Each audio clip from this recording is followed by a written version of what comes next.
امام حسین کی عزاداری قرآن کے مطابق کرتے ہیں، ہم امام حسین کی عزاداری سنت پیغمبر کے مطابق کرتے ہیں۔ عجیب انداز ہے، ہم زندہ و جاوید کا ماتم نہیں کرتے۔ یہ مصرع بھی اگر بنا ہے تو اردو میں ہی بنا ہے۔ عرب نے کسی نے نہیں کہا کہ ہم زندہ و جاوید کا ماتم نہیں کرتے۔ کسی فارسی زبان بولنے والے نے نہیں کہا کہ ہم زندہ و جاوید کا ماتم نہیں کرتے۔ اگر مصرع بھی بنایا گیا تو اردو میں بنایا گیا۔ بھول گئے کہ اردو زندہ بھی ہے تو وہ امام حسین کی وجہ سے زندہ ہے۔ اردو مٹ گئی ہوتی اگر مرثیہ نہ ہوتے۔ آج بھی اردو کا سب سے بڑا ادیب ہوتا ہی وہ ہے جسے مرثیہ کہنا آتا ہو۔ تو امام حسین کے ذکر کی وجہ سے تو یہ زبان زندہ ہے۔ اور اس زبان کا بولنے والا اگر کہے کہ ہم زندہ و جاوید کا ماتم نہیں کرتے تو اس سے سوال یہ ہے کہ تم کون ہو جو نہیں کرتے اور تمہارا نہ کرنا معیار کب ہے؟ پیغمبر نے تو شہیدوں کا ماتم کیا ہے، پیغمبر نے تو حضرت حمزہ کا ماتم کیا ہے۔ سید الشہداء لقب تھا امام حسین سے پہلے حضرت حمزہ کا۔ پیغمبر نے تو جنگ احد میں شہداء احد کے جنازوں پہ پہنچ کے خاص طور پر حضرت حمزہ کے جنازے پر پہنچ کے گریہ کیا ہے، ماتم کیا ہے، لوگوں کو دعوت دی ہے کہ میرے چچا پر رونے آؤ۔ حدیث کہتی ہے الاستیعاب الاصابہ، یہ اہل سنت کی صحابہ کرام پر لکھی گئی کتابیں ہیں جن میں صحابہ کرام کے احوال لکھے گئے ہیں۔ ان میں لکھا ہے کہ جب جنگ احد میں حضرت حمزہ شہید ہو گئے، لما رأى النبی، جب نبی نے دیکھا کہ قتل حمزہ کو قتل کر دیا گیا ہے تو فبکا بکاء عالیا، نبی نے اونچی آواز میں گریہ شروع کیا جب خبر آئی کہ ان کے چچا حمزہ کو مار دیا گیا ہے۔ اہل سنت کی کتاب کا حوالہ دے رہا ہوں۔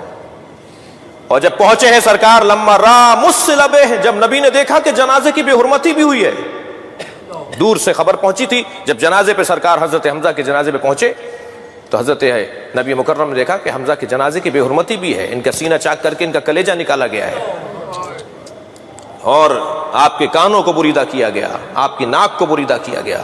جب بدن مبارک کو اس حالت میں دیکھا تو نبی مکرم نے فشہقا، نبی نے گریہ کیا ہے اونچی آواز میں، آوازوں کے ساتھ گریہ کیا ہے سرکار نے، اور آواز لگائی، فرمایا کہ کون ہے، کہاں ہیں وہ لوگ جو میرے چچا پر آ کے گریہ کریں؟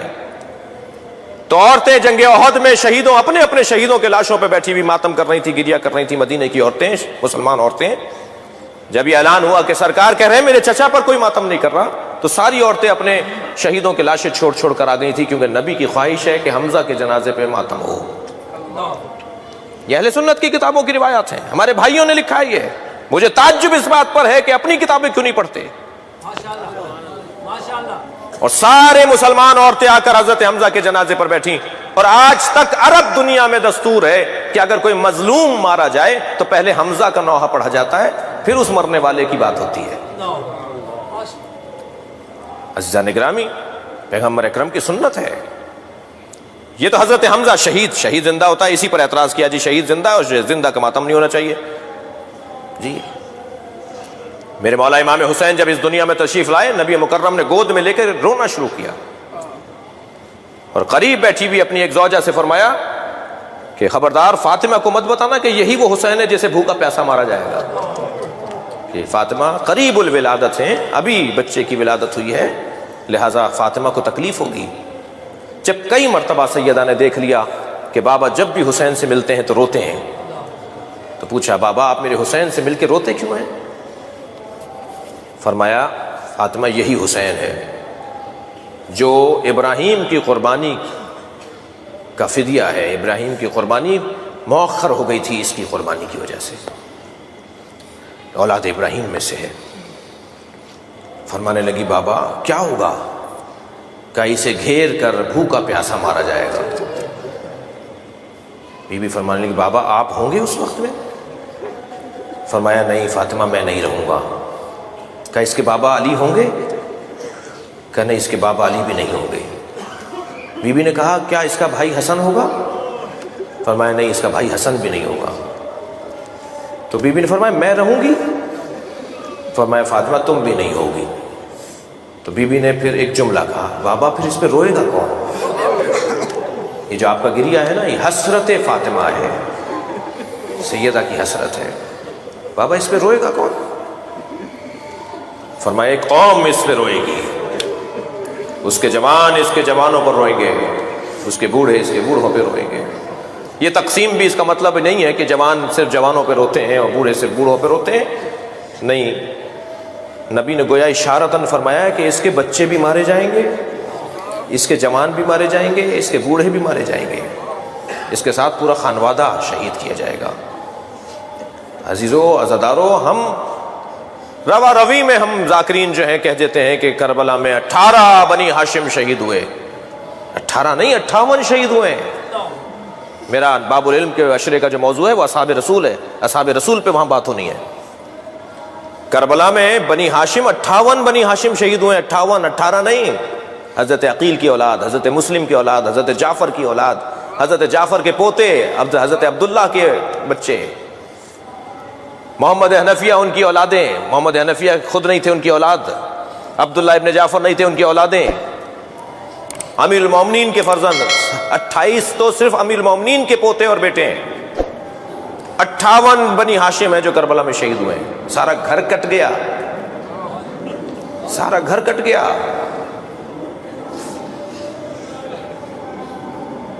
کیا ہوا ہے کربلا میں؟ یہ جو گریہ ہے، جو ماتم ہے، یہ جو عزاداری ہے، اس کے پیچھے اللہ کا ارادہ ہے۔ ہم کچھ نہیں کر رہے، ہم سے کروایا جا رہا ہے۔ ہمیں فخر اس بات پر ہے کہ ہم سے وہ کروایا جا رہا ہے کہ جو سیدہ کی تمنا ہے، جو اہل بیت کی خواہش ہے، جو نبی کی آرزو ہے۔ مجھے دلیل دینے دیجئے، ہمارے ہاں کوئی کام بھی بغیر قرآن اور سنت اور حدیث کے سے ہٹ کر نہیں ہے۔ کبھی کبھی یہ جملہ، یہ لہجہ ہمیں سننے کو ملتا ہے کہ میرا نظریہ یہ ہے۔ بھئی تم کون ہو؟ اس جملے کی اصلاح کریں۔ ہمارا کوئی نظریہ نہیں ہوتا، ہم ہے ہی نہیں کچھ، ہماری کوئی حیثیت ہی نہیں ہے، ہمارا کیا نظریہ ہوگا؟ ہمارا نظریہ ہے تو قرآن کا نظریہ ہے، ہمارا نظریہ ہو تو حدیث کے مطابق ہو، اپنا نظریہ ہمارا کوئی نہیں ہے۔ قرآن ہمیں اجازت دیتا ہے، قرآن ہمیں حکم دیتا ہے، صرف اجازت نہیں، جواز کی بات نہیں ہے، حکم کی بات ہے۔ قرآن ہمیں حکم دیتا ہے کہ ایسا کرو۔ سورہ مبارکہ نساء، چند آیتیں سن لیجئے عزاداری کے اوپر۔ سورہ مبارکہ نساء، لا يحب اللہ الجہر بالسوء من القول الا من ظلم۔ اللہ کو اونچی آواز میں کوئی ایسی بات جو کسی کو ناگوار گزرے پسند نہیں ہے۔ آدھی آیت پڑھنے والے ہم بھی نہیں ہیں، آیت مکمل پڑھیں گے تو کوئی نتیجہ نکلے گا۔ لا يحب اللہ الجہر بالسوء من القول، اللہ کو اونچی آواز میں کوئی ایسی بات جو کسی کو ناگوار گزرے پسند نہیں ہے۔ الا من ظلم، مگر جس پہ ظلم ہوا ہے وہ اونچی آواز میں بات کرے، چاہے کسی کو ناگوار گزرے، اللہ کو پسند ہے۔ مظلوم کے حق میں بات کرنا یہ اللہ کو پسند ہے۔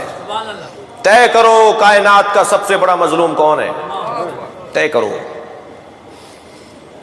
شاعر مشرق مصور پاکستان نے اپنے 2 مصروں میں کہا کہ اللہ اللہ بائے بسم اللہ پدر، مانیے ذبح عظیم آمد پسر۔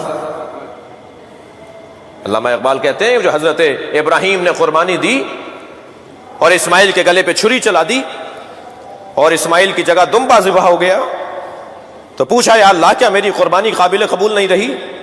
تو جواب یہ آیا وَفَدَيْنَاهُ بِذِبْحٍ عَظِيمٍ، اے ابراہیم ہم نے تمہاری قربانی کو ایک بڑی قربانی پر مؤخر کر دیا ہے، ہم ایک اور بڑی قربانی لیں گے تمہاری اولاد سے۔ اس سے بڑی قربانی نہیں ہے قرآن کی روح سے، تاریخ کے مشاہدے سے، جسے قربانی کربلا کہا جاتا ہے۔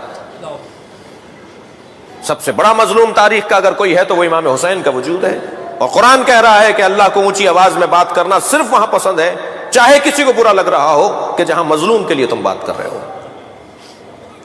مظلوم حسین ابن علی، ایک دلیل۔ دوسری دلیل دوں، ذکر فإن الذکر تنفع المؤمنین، اے میرے حبیب بار بار دہراؤ، اس لیے کہ بار بار دہرانے سے مومنین کو فائدہ ہوتا ہے۔ ہمارے مزاج کے اندر بھولنا ہے، ہم انسان ہیں نا، انسان یعنی نسیان یعنی انسان، ہماری ساخت ہی بھولنے کی ہے، ہماری طبیعت کے اندر بھول پن ہے کہ ہم بھول جاتے ہیں، ہمیں 10 دن پہلے کی باتیں یاد نہیں رہتی، ہمارا مزاج بھولنے کا ہے۔ جب ہمارا مزاج بھولنے کا ہے تو پھر پروردگار عالم نے اہتمام کیا ہے کہ انہیں بھولنے نہ پائے، یہ تاریخ کے مشاہدات کو اور عبرتوں کو اور واقعات کو اور تاریخ کے سبقوں کو بھولے نہیں۔ میرے حبیب دہراؤ، ذکر، بار بار دہراؤ، ایک بات کو بار بار کرو، ہر سال وہی ذکر، ہر سال وہی مصائب، ہر سال وہی مرثیہ، ہر سال وہی نوحے۔ قرآن کہہ رہا ہے